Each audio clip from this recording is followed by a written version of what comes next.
भागीरथाला, प्रणाम शिक्षण महर्षीला ज्ञानगंगेच्या भागीरथाला, साक्षर केले खोड्यापाड्याला अवघ्या महाराष्ट्राला, अवघ्या महाराष्ट्राला. नमस्कार, माझे नाव अंकिता गोपीनाथ विधाते. मी आता 7वी अ मध्ये शिकत आहे. मी श्री नागेश्वर शेट्टी या शाळेची विद्यार्थिनी आहे. मी आज तुमच्यामुळे माझ्या आवडते कर्मवीरांना यांच्याविषयी थोडीशी माहिती सांगते. तुम्ही शांतचित्त ऐकून घ्या अशी माझी नम्र विनंती. कर्मवीर भाऊराव पाटील हे थोर समाज सुधारक व शिक्षण प्रसारक होते. त्यांनी शिक्षण प्रसार करण्यासाठी रयत शिक्षण संस्थेची स्थापना केली. त्यांनी विद्यार्थ्यांना समता व बंधुता याची शिकवण दिली. शिक्षणाशिवाय पर्याय नाही त्यांनी जाणले होते. कर्मवीर भाऊराव पाटील यांचे पूर्ण नाव भाऊराव पायगोंडा पाटील असे होते. त्यांचे आईचे नाव गंगाबाई होते. त्यांचा जन्म 22 सप्टेंबर 1887 रोजी झाला. त्यांना अन्यायाविरुद्ध मनात राग होता. भाऊराव लहानपणापासून बंडखोर वृत्तीचे होते. त्यांना अस्पृश्याबद्दल राग होता. त्यांना अस्पृश्य समाजातील लोकांना पाणी दिले जात नाही म्हणून एका त्यांनी विहिरीचा रहाटच मोडून टाकला होता. त्यांचे बालपण अस्पृश्य मुलांच्याच खेळण्यात गेले. अस्पृश्य मुलांच्याच खेळण्यात गेले होते. महाराज एकदा राजवाड्यात मला आवडलेला भाऊरावांच्या जीवनातून एक प्रसंग सांगणार आहे. भाऊरावांचे वसतिगृह सुटले व त्यांना राजवाड्यात कृपाचित्र मिळाले. त्यांचे वर्गमित्र बाळासाहेब खानविलकर यांनी त्यांना आपल्या खोलीत जागा दिली.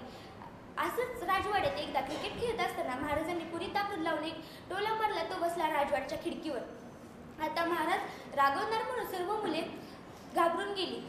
भाऊरावांना पुढे बोलावले तेव्हा महाराज म्हणाले, खिडकीवर टोला कोणी मारला? भाऊराव म्हणाले, मी मारला. अशी काही क्रिकेट खेळण्याची पद्धत आहे का? भाऊराव म्हणाले, महाराज मी मुद्दाम नाही केलं, पण मला एवढं वाटलं नव्हतं लांब चेंडू जाईल. महाराज खुश झाले, म्हणाले, तुला माझी भीती कसं काय वाटली नाही? तुला माझी भीती कसं काय वाटली? तू सगळं सत्य खरं बोलून टाकलं. भाऊराव म्हणाले, आपण जे केले ते सर्व सत्य बोलायचं, जी शिक्षा भोगायला लागतील ती भोगायची. भाऊरावांनी कधीही पुढे जीवनावर बेतले तरी खोट्याची साथ दिली नाही, नेहमी सत्याची साथ दिली. म्हणून मला माझे आवडते कर्मवीर अण्णा आवडतात. एका काळी पाहण्यासाठी तासनतास दिवसांदिवस